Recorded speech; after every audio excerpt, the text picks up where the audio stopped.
Hi everyone, welcome or welcome back to my channel. First of all, a very happy new year to all of you. May all your wishes come true this year. May every CA inter aspirant become a CA finalist this year. You all got to see successful in your exam mark sheet and all the very best. ठीक है? Okay, अब काम की बात पे आते हैं. First of all, one thing that I want to address is कि don't panic. ठीक है? I got so many comments, so many messages on Insta also कि दी बहुत डर लग रहा है. ठीक है? ऐसा लग रहा है कि कुछ नहीं पढ़ा हुआ. पढ़ने के बाद भी ऐसा लग रहा है कि नहीं आता. रिविजन्स कर ली, क्वेश्चन प्रैक्टिस कर लिए, बट कॉन्फिडेंस नहीं आ रहा है. और ऐसा सोच रहे हैं कि अटेम्प्ट स्किप कर दे. लाइक बेसिकली बहुत कन्फ्यूजन है तुम लोगों के माइंड में, बहुत डर है. तो इट्स नॉर्मल. ठीक है? ऐसा नहीं है कि तुम्हारे अकेले के लिए, बिकॉज आई गॉट मैसेजेस, तो मुझे पता है तुम सब लोग सेम फील कर रहे हो. पिछले टाइम तक मैं भी सेम चीज़ फील कर रही थी. ये इसलिए होता है बिकॉज तुमने प्रिपरेशन करी है, एंड जिसने नहीं करी उसको तो वैसे भी डर नहीं लग रहा, उसको वैसे भी फर्क नहीं पड़ता. तुमने एफर्ट्स डाले हैं इसलिए तुम डर रहे हो, तुम पैनिक कर रहे हो. ठीक है? So it's okay. ठीक है? First of all take a very deep breath. अपने आप को रिलैक्स करो. शांत रह के पढ़ोगे ना तो ज़्यादा अच्छी तरह काम होगा. पेपर में भी शांत रह के करना, पेपर हो जाएगा. अगर पैनिक करोगे ना, आती हुई चीज़ भी नहीं कर पाओगे, एंड वो फिर थोड़ा गिल्ट होता है कि यार हम लोग सिर्फ मेंटली स्ट्रॉन्ग नहीं थे इसलिए हम पेपर क्लियर नहीं कर पाए. आई होप तुम सबके कॉन्सेप्ट्स क्लियर होंगे. तुम लोग प्लानर फॉलो कर रहे होगे, कोई ना कोई अपनी रिवीजन अकाउंट्स की शुरू कर दी होगी तुमने आज से या फिर कल से. सो उसके ही थोड़ी हेल्प करने के लिए मैंने सोचा कि एक वीडियो बनाते हैं. ठीक है? In this video I will give you like a kind of revision video या फिर everything about internal reconstruction chapter. पहले मैं सोच रही थी कि हम इंटरनल रिकंस्ट्रक्शन और अमालगमेशन के साथ में बनाते हैं, बट अभी मैंने वो शूट करके खत्म किया इंटरनल के, एंड वो 30 मिनट्स के अराउंड की वीडियो है. ठीक है? तो उसके बाद फिर मैंने सोचा कि काम करते हैं, अलग अलग रखते हैं, जिससे कि जिसको जो करना होगा वो कर लेगा, एंड तुम्हारा टाइम भी वेस्ट नहीं होगा. वही है, क्विक रिविजन है. ठीक है? 30 मिनट्स में पूरा इंटरनल बता दूंगी, जो भी एडजस्टमेंट्स होती हैं, जैसे कि शेयर सरेंडर से रिलेटेड 2 एग्जांपल्स हैं. ठीक है? कंसोलिडेशन ऑफ शेयर्स हैं. लाइक बेसिकली सब कुछ तुम्हें जो भी चाहिए वो उसमें है वीडियो में. तो कॉन्सेप्ट के लिए एक बार देख लेना, पेन और पेपर ले लेना, लिख लेना अगर तुम्हारे पास नोट्स नहीं है अपने. लाइक 8 पेजेस के नोट्स है मेरे सिर्फ इंटरनल के, तो बहुत जल्दी हो जाएगा. ठीक है? 2x पे तो वैसे आई गेस नहीं देख पाओगे, बट 1.5 पे भी देखोगे तो हो जाएगा फटाफट से 20-25 मिनट्स में पूरा रिवाइज. तो इंटरनल देखो एंड लेट मी नो कि अगर अमालगमेशन की या बायबैक की चाहिए तो वो video I will post next, या फिर कोई और वीडियो चाहिए जैसे कि इंपॉर्टेंट टॉपिक्स हो गए, एडजस्टमेंट हो गए, तो आई हैव एवरीथिंग मार्क्ड. मेरे को बस उसको कंपाइल वगैरह करना है, तो वो चीज़ कर लेंगे. ठीक है? अभी के लिए हम रिकंस्ट्रक्शन की वीडियो करते हैं. ठीक है? अगर तुम्हें नहीं भी ऐसा लग रहा है ना कि पढ़ना है, तो ये वीडियो मैं सिर्फ इसलिए बना रही हूँ जिससे कि तुम अपने कंफर्ट के हिसाब से. ठीक है? अगर लास्ट डे पे भी देख रहे हो और 15 से 20 मिनट्स में स्पीड बढ़ा के तुम्हारा एक चैप्टर रिवाइज हो सकता है, तो आई थिंक इट्स बेटर. तो मैं सिर्फ कॉन्सेप्ट्स बताऊंगी, वही वाली चीज़ है जैसे लॉ याद करवाई थी, थोड़ी जर्नल एंट्रीज याद कर लेना. बाकी क्वेश्चन से तुम्हें खुद ही प्रैक्टिस करने पड़ेंगे. ठीक है? अगर कोई एलडीआर क्वेश्चन है तो वो, नहीं तो जो भी मार्क्ड क्वेश्चन है तुम्हारे पास वो. अगर कुछ भी नहीं है तो आरटीपीज, एमटीपीज और पास्ट ईयर क्वेश्चंस ले लेना, इतना काफ़ी है. ठीक है? इंटरनल इस बार 14 मार्क्स का आ सकता है. Journal entries plus balance sheet. Journal entry तो ये वीडियो तुम्हारी सॉर्ट कर देगी. 1 या 2 बैलेंस शीट बना के देख लेना, एंड इंटरनल को अपना वाइंड अप करो. आज देख रहे हो आज करो, अगर सेकंड को देख रहे हो तो सेकंड को वाइंड अप कर देना. ठीक है? एंड या without wasting any time let's get into the video. So let's start with internal. ठीक है? देखो यहाँ पे तुम्हें दिख जाएगा 8 पेजेस में पूरा इंटरनल का कॉन्सेप्ट है. ठीक है? इसके बाद सिर्फ क्वेश्चन सॉल्व कर लेना, and I think you are good to go. इस बार वैसे भी चांसेस हैं कि जो क्वेश्चन नंबर 2 आएगा वो इंटरनल में से आ सकता है. ठीक है? फुल क्वेश्चन ऑफ 14 मार्क्स, जिसमें क्या पूछते हैं ये लोग. देखो यहाँ पे मैंने लिखा हुआ है अपनी बुक में कि रिक्वायरमेंट होती है journal entry plus balance sheet. Journal entry हम अभी देख लेंगे, बैलेंस शीट तो बना के देख लेना. बैलेंस शीट का जो फॉर्मेट होगा वो एज पर शेड्यूल 3 होगा. उसके अलावा बैलेंस शीट कैसे बनाते हैं, देखो एक बेसिक कॉन्सेप्ट वो बता देती हूँ कि तरीका क्या होता है. जर्नल एंट्रीज करोगे ना, साथ की साथ ना क्वेश्चन पेपर में लाइक प्लस माइनस लिखते रहना हर आइटम के आगे, जिससे कि जब तुम बैलेंस शीट में डालोगे तो वो आइटम ना मिस आउट नहीं होगी.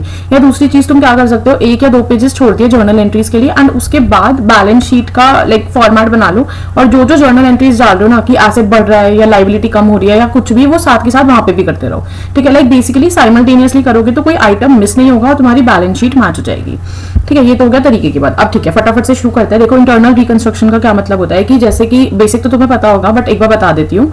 जब कंपनी बहुत ज्यादा लॉसेस को बेयर कर रही होती है, ठीक है, उनका पूरा कैपिटल वाइप आउट हो चुका होता है, तो क्या करते हैं कि बेसिकली कंपनी को ऐसा लगता है कि हम कंपनी बंद नहीं करना चाहते. ठीक है? वो लोग चाहते हैं कि उनको अगर एक चांस मिल जाए ना तो वो फिर से फ्यूचर में अपना अच्छा कुछ कर सकते हैं. ठीक है? तो देखो यही बात है कि कंपनी ह्यूज लॉसेस बेयर कर रही होती है, उनकी पूरी कैपिटल खत्म हो चुकी होती है, लाइबिलिटीज जो है वो एसेट से ज्यादा हो गए, तो अब ऐसे में कंपनी चल तो सकती नहीं है. बट कंपनी बिलीव्स, ठीक है, कंपनी को ऐसा लगता है कि कहीं से थोड़ा सा सपोर्ट मिल जाए, थोड़े से पैसे मिल जाए या कुछ इंतजाम हो जाए ना बेसिकली अभी, तो हम फ्यूचर में अच्छा कर लेंगे. तो वो क्या करते हैं, कंपनी रिकंस्ट्रक्शन में चली जाती है. अब रिकंस्ट्रक्शन में भी 2 तरीके से जाती है. एक तो होता है इंटरनल रिकंस्ट्रक्शन की कंपनी के अंदर का उन्होंने सिस्टम चेंज किया. दूसरा होता है एक्सटर्नल रिकंस्ट्रक्शन, जिसको हम अमालगमेशन बोलते हैं कि हमने किसी और कंपनी के साथ मर्ज कर लिया. ठीक है? या फिर किसी किसी और कंपनी ने हमें खरीद लिया, तो बेसिकली वो एक्सटर्नली हो रहा है, और ये है इंटरनल रिकंस्ट्रक्शन की बात। अब इसमें क्या करते हैं कि बेसिकली जो क्रेडिटर्स है, डिबेंचर होल्डर्स है, बेसिकली वही तो हमारी लाइबिलिटीज है और वो हमारे एसेट से बढ़ चुकी है। तो हम उनको बोलेंगे कि देखो वैसे भी तुम्हारा हम वैसे भी पूरा पे अप नहीं कर पाएंगे, रीपे नहीं कर पाएंगे, तो एक काम करो, थोड़ा थोड़ा ना अपना क्लेम कम कर दो। लाइक बेसिकली सेटलमेंट होती है, कुछ मान जाते हैं कुछ नहीं मानते, ऐसी कैपिटल रिडक्शन होती है हर पार्टनर की, हर उसकी, कि थोड़ा थोड़ा कैपिटल कम करो, ठीक है, जिससे कि कंपनी के एसेट लाइबिलिटी इक्वल हो पाए या फिर एसेट की पोजीशन बेटर हो पाए। तो ये एक बेसिक लाइक आइडिया है, इतना तो आई थिंक तुम लोगों को वो होगी नॉलेज, ठीक है। तो बेसिकली क्या है, इट इज एन अरेंजमेंट जो एक फाइनेंशियली अनसाउंड कंपनी बनाती है।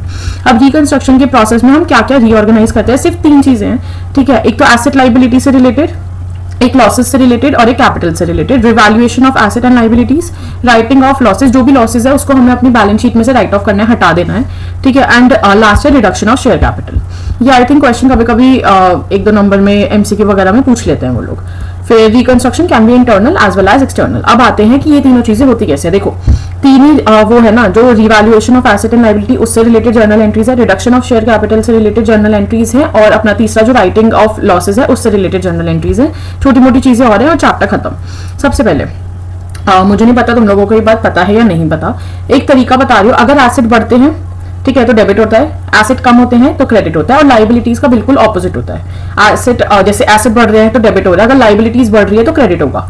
एसेट कम हो रहे हैं तो क्रेडिट होगा, लाइबिलिटीज कम हो रही है तो वो डेबिट होंगी, ठीक है। सिर्फ इतना याद रखो। और दूसरी साइड तुम्हारा आएगा कैपिटल रिडक्शन अकाउंट। तरीका बता रही हूँ, इसका बहुत लॉजिक वॉजिक है, ठीक है। क्या होता है कि अब ना इस चैप्टर में कैपिटल रिडक्शन या फिर रिकंस्ट्रक्शन अकाउंट बनाते हैं, किसी भी नाम से बना सकते हो तुम। उसमें क्या होता है कि हमारे जो भी लाइक बेसिकली हम अपनी कंपनी को दोबारा से वो कर रहे हैं, एक तरीके से मान लो सब कुछ उसका अरेंजमेंट दोबारा कर रहे हैं, उसका सिस्टम दोबारा बैठा रहे हैं, ठीक है। तो अगर हमें कुछ उस करने से प्रॉफिट गेन हो रहा है तो भी वो कैपिटल रिडक्शन में जाएगा, लॉस हो रहा है तो भी वो कैपिटल रिडक्शन में जाएगा। फिर जो लास्ट में कैपिटल रिडक्शन में बचता है वो हम अपने कैपिटल रिजर्व में बैलेंस शीट में ट्रांसफर कर देंगे, ठीक है। ये बेसिक आइडिया है। तो मैंने तुम्हें क्या बोला, देखो एसेट के साथ 2 ही चीजें हो सकती है, या तो एसेट बढ़ेगा या तो एसेट कम होगा। तो अगर एसेट बढ़ रहा है तो हम एसेट को क्या करते हैं, डेबिट करते हैं। एसेट कम हो रहा है तो हम एसेट को क्या करते हैं, क्रेडिट करते हैं। दूसरी साइड आ जाएगा रिकंस्ट्रक्शन अकाउंट सेम अमाउंट से, ठीक है। ये चीज हो गई। अब देखो एक तरीका एक और है याद करने का कि कैपिटल रिडक्शन या रिकंस्ट्रक्शन अकाउंट ना, अगर गेन्स हो रहे हैं तो क्रेडिट, लॉस हो रहा है तो debit, debit all losses and expenses and credit all gains and incomes, ठीक है। वही वाला सीन है। तो तुम कैपिटल रिडक्शन के उससे याद करना चाहते हो तो उससे कर लो, नहीं तो एसेट लाइबिलिटी का सबसे सिंपल फंडा रहता है, पूरी अकाउंटिंग में यही फॉलो होता है। तो इतना ही याद रख लो कि एसेट बढ़ेंगे तो डेबिट, कम होंगे तो क्रेडिट, और लाइबिलिटीज का उल्टा, ठीक है। एसेट की एंट्री हो गई, यही आती है, पता है यही एंट्रीज आती है कि हमने 5,000 की मशीनरी 10,000 में बेच दी, लाइक 5 लाख की मशीनरी 10 लाख में बेच दी, इतना ही सिंपल आता है ये। फिर increase in value of liability बढ़ती है तो क्या होता है, क्रेडिट, ठीक है। और दूसरी साइड ये कैपिटल रिडक्शन अकाउंट, जो भी यूज करोगे ना पेपर में, या तो कैपिटल रिडक्शन करना या रिकंस्ट्रक्शन करना। मैंने दोनों लाइक ये तो नोट्स बनाए थे लेक्चर्स के साथ, तो ऐसे लिखा हुआ है, नहीं तो तुम एक ही नाम यूज करना। फिर decrease in value of liability बढ़ रही है, सॉरी कम हो रही है तो डेबिट, और फिर दूसरी साइड आ गया कैपिटल रिडक्शन। एग्जाम्पल देख लो, bills payable of 80,000 settled at 1 lakh, ठीक है। तो मतलब बिल्स पेबल जो है 80,000 के, हमें उन्हें 1 लाख रुपए देना पड़ रहा है, लाइबिलिटी बढ़ गई, क्रेडिट होगा, ठीक है। तो कैपिटल रिडक्शन अकाउंट डेबिट और लाइबिलिटी अकाउंट क्रेडिट, ठीक है। अब इसमें क्या होता है, जो लाइक बेसिकली जितना हमें प्रॉफिट या गेन हो रहा है या जितना हमें लॉस हो रहा है उस अमाउंट से होता है, ठीक है। ये 80,000 या 1 लाख से नहीं होगा, उसके डिफरेंस से होगा।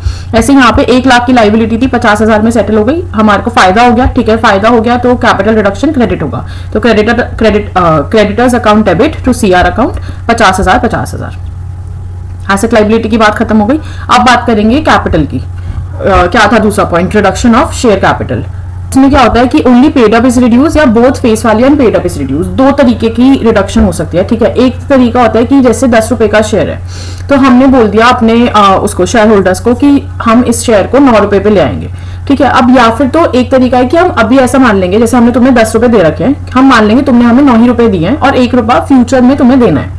और दूसरी चीज हो जाएगी कि हम उसकी वैल्यू पूरी ही कम कर देंगे कि 9 ही रुपए का शेयर हो गया, ठीक है। तुम देखो दोबारा सुनो, only paid up is reduce, इसका मतलब क्या है कि हम बाद में तुमसे पैसे मांग लेंगे, बट जब फेस वैल्यू और पेड अप दोनों रिड्यूस होता है, इसका क्या मतलब है कि बेसिकली 10 का शेयर अब 9 का ही हो गया और वो 9 का ही रहेगा, ठीक है। फ्यूचर में कोई लाइबिलिटी नहीं है शेयर होल्डर्स पे, उन्होंने अगर 10 रुपए के हिसाब से पैसे दे दिए फिर भी वो 9 रुपए का शेयर हो जाएगा, बेसिकली 1 रुपए का पर शेयर कंपनी को फायदा हो रहा है, ठीक है। आई थिंक समझ आई होगी, नहीं तो दोबारा सुन लेना, अभी एग्जांपल्स के साथ बता दूंगी। देखो पहला पॉइंट है only paid up is reduce, ठीक है। तो इसमें क्या होता है, equity share capital account debit to CR account, CR account क्यों? क्योंकि गेन हो रहा है, ठीक है। कंपनी 10 रुपए तुमसे लेके बैठी है, बट वो बोलेगी हम इसको 9 ही रुपए मान रहे हैं, तो कंपनी को तो 1 रुपए का फायदा हो गया और इक्विटी शेयर कैपिटल वो हो जाएगा डेबिट, ठीक है। Being paid up reduced.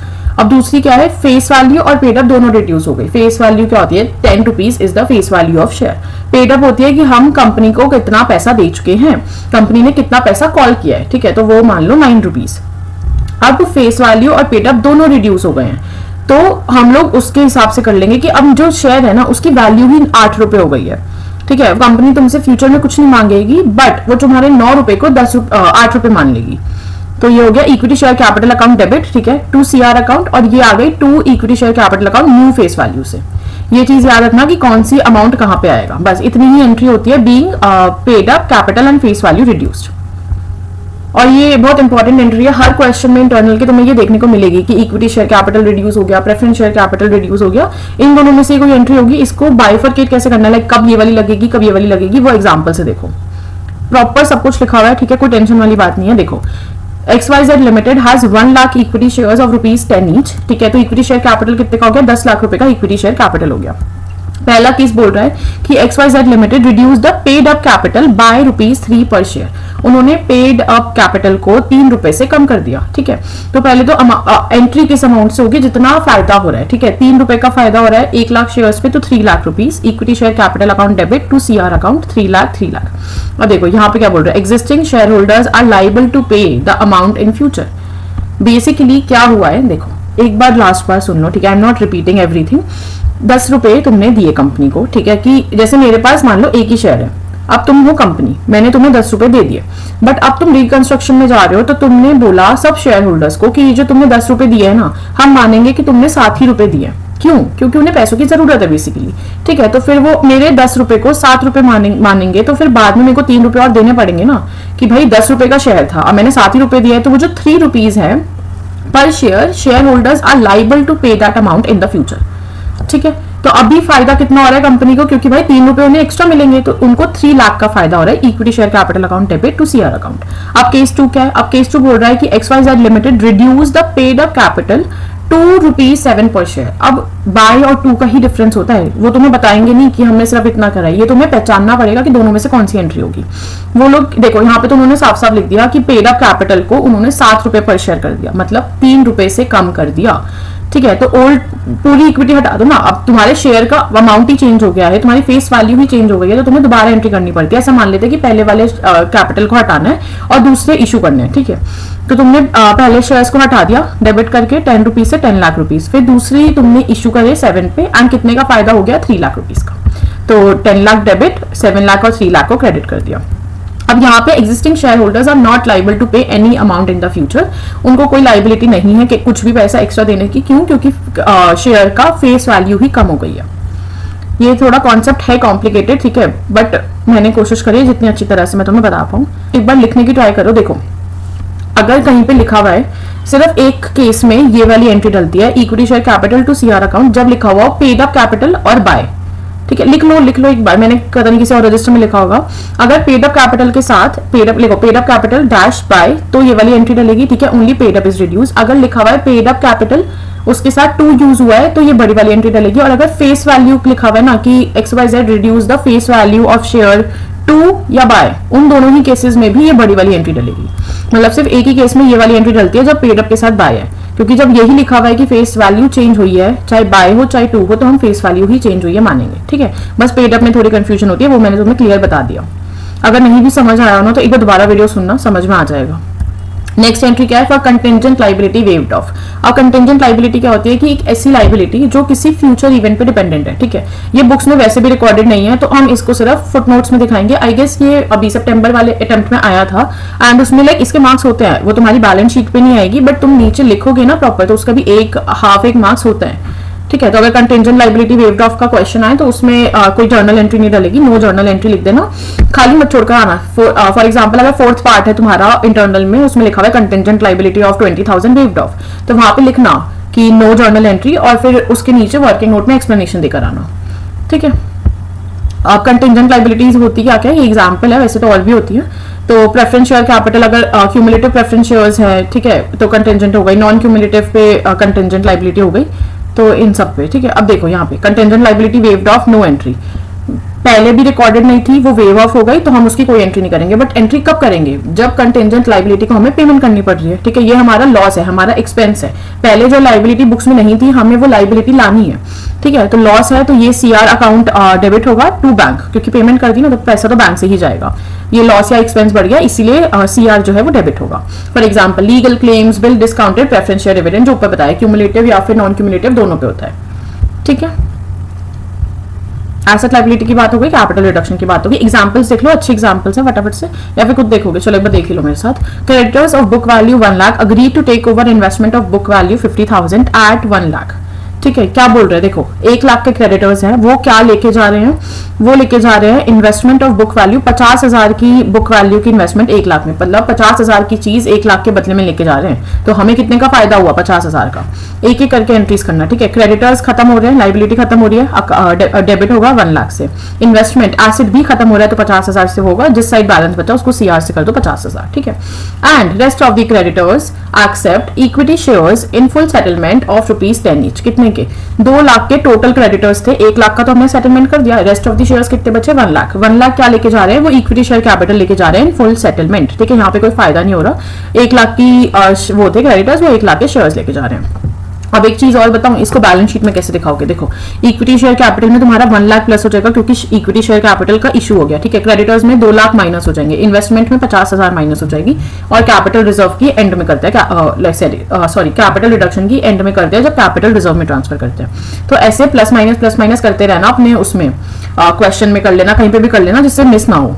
नहीं तो बाद में एक बार जर्नल से मैच जरूर करना, नहीं तो पता नहीं चलता, क्योंकि मुश्किल ना पता इक्विटी शेयर कैपिटल में ही होती है बैलेंस शीट में मैच कराने में, बाकी चीजें तो इजीली हो जाती हैं।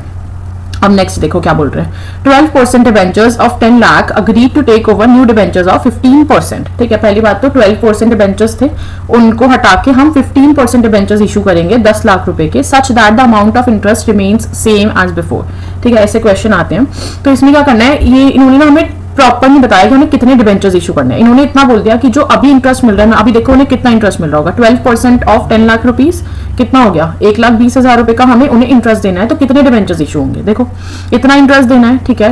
1,20,000 is equal to 15% of debentures, 15% नीचे चला जाएगा, x debenture is equal to 1,20,000 divided by 15%, तो हमें 8 लाख के डिबेंचर्स देने हैं। अब इसकी एंट्री कैसे होगी, 10 लाख के डिबेंचर्स को तुम 8 लाख के डिबेंचर्स दे रहे हो, 12% debenture account debit 10 lakh to 15% debentures account 8 lakh to CR account 2 lakh, ठीक है। आई गेस थोड़ा सा क्लैरिटी आ रही होगी। अब ये सब चीज देखो, एक तो रिकंस्ट्रक्शन एक्सपेंस ये तो होगा ही, अगर कोई कंपनी कुछ भी करेगी तो उसको खर्चा तो आएगा ही, ठीक है। वैल्यूएशन ऑफिसर्स को अपॉइंट करना होता है, एक्सेट्रा एक्सेट्रा। तो तुम्हारे में इतना ही लिखा होगा कि रिकंस्ट्रक्शन एक्सपेंस हुआ है 50,000 का, तो ये भी हमारा खर्चा है। तो CR account debit to bank account, reconstruction expense paid. फिर लास्ट पॉइंट क्या था, राइटिंग ऑफ लॉसेस, ठीक है। अब राइटिंग ऑफ में ये सारी चीजें दिखे ना, याद कर लो, 5-6 चीजें हैं गिनकी, इन सबको राइट ऑफ कर देना है। कैसे, सीआर अकाउंट डेबिट टू 1 2 3 4 5 6, ठीक है। क्या क्या चीज है, देखो पीएनएल अकाउंट का डेबिट बैलेंस मतलब loss, preliminary expenses, miscellaneous expenses और गुडविल। बेसिकली अगर तुम्हारी कंपनी की इतनी बुरी हालत है कि वो काम नहीं कर पा रही है, उसको रिकंस्ट्रक्शन में जाना पड़ रहा है, तो ऑब्वियस सी बात है कि उसकी कुछ गुडविल तो नहीं होगी, ठीक है। इसलिए अगर गुडविल दिख रही है बैलेंस शीट में, 2 चीजें चेक करनी है। सबसे पहले तो पीएनएल का डेबिट बैलेंस, दूसरी चीज गुडविल, ये दोनों चीजें अगर दिख रही है सबसे पहले राइट ऑफ कर दो। और एक चीज और बता दूं, जरूरी नहीं है कि क्वेश्चन में एडजस्टमेंट में ये मेंशन हो कि तुम्हें राइट ऑफ करना है। अगर इनमें से कोई भी चीज दिखती है ना, तो तुम्हें अपने आप से राइट ऑफ करना होता है। ये एक hidden adjustment kind of situation होती है, ठीक है। Capital reserve reduction account debit to PNL account to preliminary expense account to miscellaneous expenses और टू गुडविल, इन सबको राइट ऑफ कर दो। मतलब बेसिकली यहाँ के अमाउंट्स लिखो, फिर जो टोटल है वो यहाँ पे लिख दो। ओके जी, अब आगे चलते हैं। देखो बेसिक ये लास्ट एंट्री है, फिर हम एक कॉन्सेप्ट देखेंगे, सरेंडर ऑफ शेयर्स, ठीक है। अब फॉर बैलेंस सीआर या फिर कंस्ट्रक्शन अकाउंट रिजर्व, वैसे तो क्रेडिट बैलेंस होता है ऑलवेज, ठीक है। तो उसका एंट्री क्या होती है, CR account debit to capital reserve account. देखो क्रेडिट बैलेंस का मतलब क्या है कि ना, जैसे कि तो अरे तुम्हारा पर्पस क्या था कि हमें लॉसेस खत्म करने हैं एंड गेन लाना है, हमें प्रॉफिट लाना है, तो जिससे कि हम उसको रिजर्व में ट्रांसफर कर पाए। बट ऐसा हो सकता है कभी कभी कि इतना सब करने के बाद भी ना कुछ लॉसेस बच गए, ठीक है, तभी डेबिट बैलेंस आएगा। बट फिर क्वेश्चन तुम्हें मेंशन करेगा कि तुम्हें उसको किसके अगेंस्ट राइट ऑफ करना है, जैसे कि पीएनएल का क्रेडिट बैलेंस, तुम्हारे कोई गेन्स होंगे या फिर कुछ भी जनरल रिजर्व वगैरह कुछ भी वो क्वेश्चन मेंशन करेगा। तो उसके केस में क्या एंट्री हो जाएगी, जैसे अगर PNL credit account debit to CR account, ठीक है। नहीं तो यूजुअली ये वाली एंट्री होती है।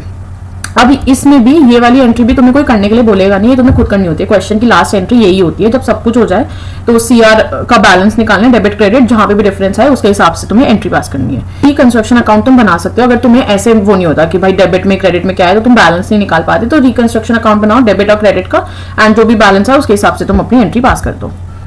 ओके जी, लास्ट कॉन्सेप्ट एंड तुम्हारा ये चैप्टर खत्म। Surrender of shares. इसमें क्या होता है कि हम बेसिकली जो एग्जिस्टिंग शेयर होल्डर्स है ना, वो अपने शेयर होल्डिंग्स को सरेंडर करते हैं टू द कंपनी, ठीक है, जो वो अब बाकी चीजों के लिए यूज कर सकती है। Basically share holders are the owners of the company, ठीक है। कंपनी डूब रही है तो वो अपने थोड़े थोड़े शेयर्स देते हैं जिससे कि कंपनी बच पाए। वो जो शेयर्स है उनके पैसों से कहीं और आ जाए, हम लाइबिलिटीज को पे ऑफ कर दे, ठीक है, या फिर हम री इशू कर दे न्यू सिलेंडर्स, या फिर वो जो शेयर है एटलीस्ट वो ही कैंसिल हो जाए, जो कंपनी पे जो प्रेशर है, जो लाइबिलिटीज है उनकी वो कम हो जाएगी, ठीक है। 4 एंट्रीज हैं, लाइन से ही याद करनी होती है, लाइन से ही लिखनी होती है। देखो, eight the time of share surrender. Eight the time of share surrender क्या है कि हमने बेसिकली उनसे लेना है, तो जब शेयर्स इशू करते हैं तो क्रेडिट होता है, शेयर लेंगे वापस लेंगे, बाय बैक हो रहा है तो शेयर डेबिट होगा, तो equity share capital account debit to share surrender account. हमने लिए, हमने एक अलग से डिब्बे में डाल दिए कि भाई ये शेयर्स आ गए 10 शेयर होल्डर से, तो हमने उसमें रख दिया, ठीक है। अब इसमें से क्या करेंगे, हम लाइबिलिटीज को पे ऑफ कर देंगे और जो बच जाएंगे उनको कैंसिल कर देंगे, ठीक है। देखो, equity share capital account debit to share surrender account, जितने के हमने शेयर सरेंडर करे। बहुत इजी एंट्री है ये वाली। दूसरी देखो, eight the time of liability cancelled. अब हमें लाइबिलिटीज को कैंसिल करना है। अब ऐसे मत करना, ये बहुत कॉमन मिस्टेक है, ठीक है, सब बच्चे करते हैं। लाइबिलिटी तो तुम्हें समझ में आ जाएगा क्योंकि लाइबिलिटी कम हो रही है तो वो डेबिट हो जाएगी। टू कैपिटल रिडक्शन अकाउंट आएगा, टू शेयर सरेंडर। अभी यहाँ पे हमें उन्हें शेयर नहीं देने, हमें उन्हें 4 ही उसमें देने, और ये चारों तुम्हें ऐसे ही लिखनी है, ठीक है। Liability account debit to capital reduction account, जितने की लाइबिलिटी कम हुई है। फिर at the time of issuing of shares. अब यहाँ पे हम शेयर्स को इशू करेंगे। इशू करते हुए यहाँ पे तो देखो, ये तो तुम्हें पता है, तुम्हें हर चीज का एक एक साइड पता ही है कि इक्विटी शेयर्स को जब इशू करते हैं तो वो क्रेडिट आता है, तो to equity share capital account. ऊपर क्या आएगा, शेयर सरेंडर। क्यों? क्योंकि यहाँ से इशू कर रहे हो, यहाँ पे डेबिट, यहाँ पे क्रेडिट हो रहा है तो यहाँ पे डेबिट हो जाएगा। जरूरी नहीं है सारे ही इशू कर दो, अगर 10 है, ठीक है, तो तुमने हो सकता है 8 इशू करती, 2 बच गए तो उनको कैंसिल कर दो। दो शेयर है उसका हमें फायदा हो गया तो वो भी टू कैपिटल रिडक्शन आ जाएगा। टोटल जो होगा ना, ये वाला कैपिटल रिडक्शन और ये वाला कैपिटल रिडक्शन, वो हमें टोटल फायदा सेम ही तरीके से होगा जो तुम निकालोगे, बट तुम्हें प्रेजेंट ऐसे ही करना है। ये 4 जर्नल एंट्रीज नहीं करोगे तो मार्क्स नहीं मिलेंगे। अब क्यों क्या तो मेरे को नहीं पता, but it is what it is, ठीक है। एग्जांपल देखो, ज्यादा बेटर समझ में आएगा। देखो, XYZ limited has share capital of 10 lakh रुपए। Share holders decided to surrender 30% of their holdings, ठीक है। इतना ही रुक जाओ पहले। 10 लाख के शेयर्स थे, 30% मतलब 3 लाख के शेयर्स उन्होंने बोला हम सरेंडर कर देंगे, तो कर दो पहली entry, equity share capital account debit to share surrender account 3 lakh, ठीक है। अब आगे बढ़ो। Out of the share surrender कितने थे, 3 lakh. Half of the shares are issue to creditors of 2 lakh in full settlement. सबसे पहले क्या करना होता है, हमें लाइबिलिटीज को खत्म करना होता है, ठीक है, कैंसिल करना होता है। तो 2 लाख की लाइबिलिटी को कैंसिल कैसे करोगे, creditors account debit to capital reduction account, 2 lakh, ठीक है। उसके बाद half of the share surrender, ठीक है, कितने, 3 लाख में से हाफ, 1,50,000 हम उनको इशू कर देंगे 2 लाख के बदले में, ठीक है। तो share surrender account debit to equity share capital 1.5 lakh, कितने बच गए, 1.5 लाख के बच गए, है ना, शेयर सरेंडर, उसको हम कैपिटल रिडक्शन में डाल देंगे। Share surrender account to capital reduction 1.5 lakh, ठीक है। स्टेप वाइज करो, सेम ही है जो मैंने तुम्हें बताया है। अब नेक्स्ट देखो, ABC limited has a share capital of 50 lakh रुपए। Share holder decided to surrender 20% of their holdings out of the shares, ठीक है, होल्डिंग्स। पहले यहां तक देखो, फर्स्ट एंट्री तो बहुत इजी होती है, ठीक है। Equity share capital account debit to share surrender, 10 lakh के उन्होंने शेयर सरेंडर कर दिए। अब क्या बोल रहे हैं कि 10 लाख के जो शेयर सरेंडर करे ना, उसमें से भी 80% are issue to debenture holders of 20 lakhs to settle the liability of 15 lakh and balance in cash. Language is very important, language में ही घुमाएंगे क्योंकि इस चैप्टर में और कुछ नहीं है। देखो, सबसे पहले उन्होंने क्या बात करी है कि डिबेंचर होल्डर्स कितने के, हमारी लाइबिलिटी कितने की कैंसिल हो रही है, 20 लाख की, लिख दो।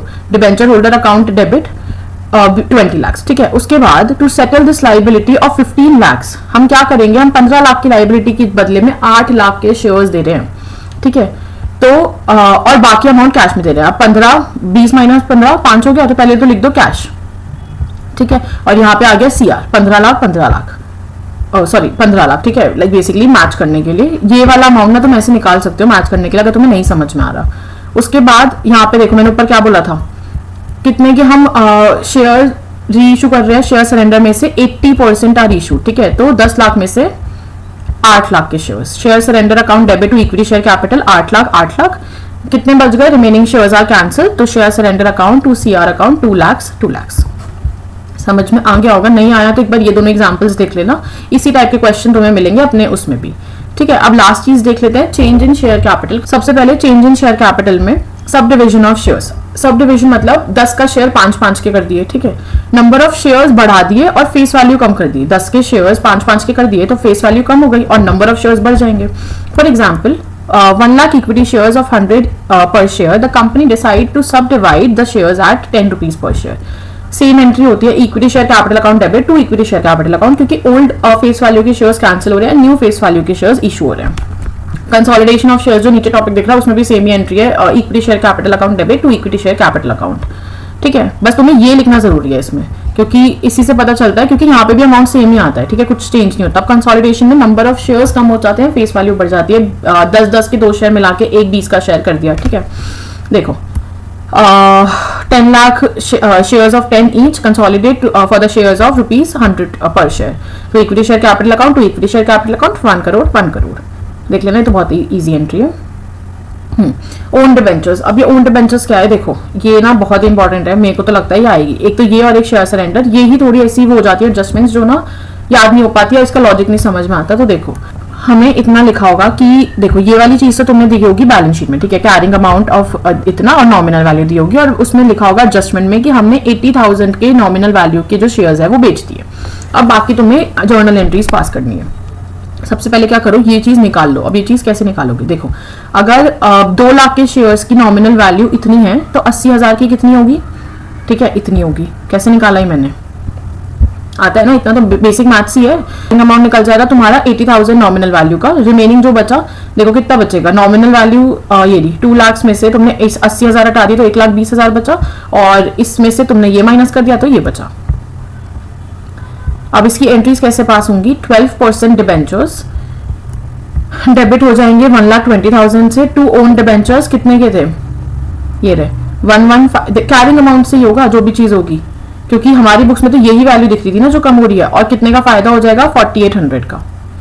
बेसिकली 1,20,000 के शेयर्स की जो डिबेंचर्स थे वो हमने बाय बैक कर लिए। ये बाय बैक वाला सीन होता है, तो हमने इतने में बाय बैक कर लिए तो हमें इतने का फायदा हो गया। Own debentures cancel. देखो just like buy back entry, buy back की एंट्रीज करी होगी ना तुमने, बाय बैक चैप्टर करा होगा तो उसमें भी सेम चीज होती है। हम शेयर्स बाय बैक करते हैं, यहाँ पे हम डिबेंचर्स बाय बैक कर रहे हैं। उसके बाद ये चीज इंपॉर्टेंट है कि अब हमारे को पैसे कितने मिल रहे हैं, सोल्ड भी तो करे थे। ये तो रिमेनिंग शेयर्स की बात हो गई, 1 लाख सॉरी शेयर्स नहीं debentures, I am sorry, 1,20,000 debentures की बात हो गई। अब हम शेयर्स भी तो सोल्ड कर रहे हैं, 80,000 के शेयर्स सोल्ड कर रहे हैं, तो हमें पैसा मिलेगा। कितना पैसा मिलेगा, ये चीज ना तुम्हें निकालनी होती है। इसमें है वर्किंग नोट, नहीं इसमें तो सिर्फ इतना लिखा हुआ है। देखो टू ओन डिबेंचर्स की कैरिंग अमाउंट कितनी थी इसकी, 76,800। ठीक है, अब ये 78,400 कहां से आया, 800 डिबेंचर्स इंटू 98। आई गेस ये भी क्वेश्चन में दिया होता है, मैं इसका क्वेश्चन ढूंढ के ना एक बार डाल दूंगी टेलीग्राम पे, उसमें से ये रेफर करना। बट ये चीज मैं तो लर्न नहीं करके चली गई थी, और आई गेस ये क्वेश्चन पेपर में आया भी था। नहीं, इस बार तो फाइनेंशियल स्टेटमेंट आया था, मई में आया था ये क्वेश्चन। तो ये एक बार ओन डिबेंचर वाला कॉन्सेप्ट देख लेना, क्वेश्चन के बिना कुछ इन्फॉर्मेशन मिस हो रही है, क्योंकि ये 98 अमाउंट क्वेश्चन में दिया होगा पक्का। और उसके अलावा लास्ट पॉइंट क्या लिखा हुआ है, contingent liability settled at 7,000 and 6,300 recovered from insurance. देखो कंटिंजेंट लाइबिलिटी वो वाली है, पेमेंट ऑफ कंटिंजेंट लाइबिलिटी, तो कंटिंजेंट लाइबिलिटी पे करनी पड़ी। Contingent liability account debit to bank 7,000। और दूसरी चीज क्या है, 6,300 इज रिकवर्ड फ्रॉम इंश्योरेंस। पैसा आया है कितना, 6,300, कितने में से 7,000 का लॉस हुआ था, तो ये एक्स्ट्रा एक्सपेंस हो गया। ठीक है, 700 रुपए to contingent liability. Contingent liability को खत्म कर दिया ना तुमने, तो वो क्रेडिट हो जाएगी फुल अमाउंट से। बैंक में इतना पैसा आ गया, बट 700 का हमें फिर भी नुकसान हो गया। So that's it for this chapter, इतना ही था ये चैप्टर। ठीक है, एक बार फटाफट से ओवरव्यू देख लेते हैं। एसेट लाइबिलिटी कम ज्यादा होंगे तो वो डेबिट क्रेडिट कैसे करना है वो बता दिया। शेयर कैपिटल में यही दोनों एंट्रीज आती है। एग्जाम्पल्स देख लेना, कंटिंजेंट लाइबिलिटी के 2 ही केसेस हो सकते हैं, या तो वेव ऑफ हुई है या पेमेंट हुई है, ये भी एग्जाम्पल देख लेना। फिर reconstruction expense, writing of fictitious asset और बैलेंस को ट्रांसफर करना। ये तीनों एंट्रीज ऐसी हैं जो शायद तुम्हें खुद करनी पड़ेगी अगर उसमें नहीं दी हुई। और ये सरेंडर ऑफ एसेट में ऐसे ही लाइन वाइज करना। ठीक है, इस चीज को वो मत लेना लाइटली कि हम अपनी मर्जी से करेंगे, नहीं, इन चारों एंट्रीज को ऐसे ही करना है। देख लो एक बार ये चारों, ठीक है। और ये दोनों एग्जाम्पल्स हो गए उसके। चेंज इन शेयर कैपिटल बहुत ईजी है, इसकी तो एंट्री सबसे ज़्यादा ईजी होती है। ओन डिवेंचर्स की देख लेना, एक बार शॉर्ट में डाल दूंगी क्वेश्चन के साथ, क्योंकि अभी मेरे पास बुक नहीं है तो वो बेफालतू में टाइम वेस्ट होगा। और ये कंटेंजेंट लाइबिलिटी का, ये तो शायद एक क्वेश्चन में से लिखा होगा मैंने, क्योंकि मेरे से सॉल्व नहीं हुआ होगा, तो ऐसे मैं पॉइंट्स लिख लेती थी। आप लोग भी लिख सकते हो अपने क्वेश्चन सॉल्व करते करते, क्योंकि रजिस्टर्स को तुम लास्ट में फटाफट से वो करते हो ना, पेपर में जाने से पहले रिवाइज। ठीक है, so that's it for this chapter. I hope समझ में आया होगा। ओके, सो आई होप तुम्हें वीडियो अच्छी लगी हो, आई होप थोड़ा समझ आया हो। कुछ अगर जल्दबाजी में गलत बोल दिया हो तो उस चीज़ को माइंड मत करना, ठीक है, क्योंकि कभी कभी ऐसा होता है वीडियो बनाते वक्त हमें पता नहीं चलता कि हम लोग क्या बोल रहे हैं, तो वो क्योंकि कुछ और माइंड में चल रहा होता है तो वो चीज़ हटा देना। नोट्स एकदम सही है, ठीक है, नोट्स को रेफर करना। अगर बाई चांस मैंने डेबिट क्रेडिट गलत बोल दिया हो या फिर कोई अकाउंट का नाम वाम गलत बोल दिया हो, so don't mind that. And I hope you like the video. इसको शेयर करो as much as you can, जिससे कि सब लोग रिवाइज कर पाए। एंड प्लीज़ इंटरनल तो बिल्कुल छोड़ के मत जाना, इंटरनल कोई छोड़ के नहीं जाता। It's a very easy chapter, 14 marks तुम्हें दिलवा सकता है। Join my Telegram group for the notes, and you can message me your doubts on Instagram, Telegram, or in the comments only. I will reply to each one of them. And until next video, all the very best for your preparation. Like this video, subscribe to my channel because अभी बहुत ज़्यादा videos आएंगी। एक चीज़ और before ending the video, I am not a teacher, ठीक है, तो उस चीज़ को वो मत करना कि ये कैसे पढ़ा रही है या फिर वो है। मैं पढ़ा नहीं रही हूँ, सिर्फ एक रिविजन का तरीका है, ठीक है। अपने नोट्स को शेयर कर दिया मैंने तुम लोगों के साथ, एंड थोड़ा सा उसको बता दिया, याद करवा दिया। अगर हो जाए तो अच्छी बात है, नहीं हो तो अपनी फैकल्टी वगैरह को रेफर कर सकते हो, अपने टीचर्स को रेफर कर सकते हो। एंड या you can comment me down कि नेक्स्ट वीडियो किस चीज़ के लिए चाहिए।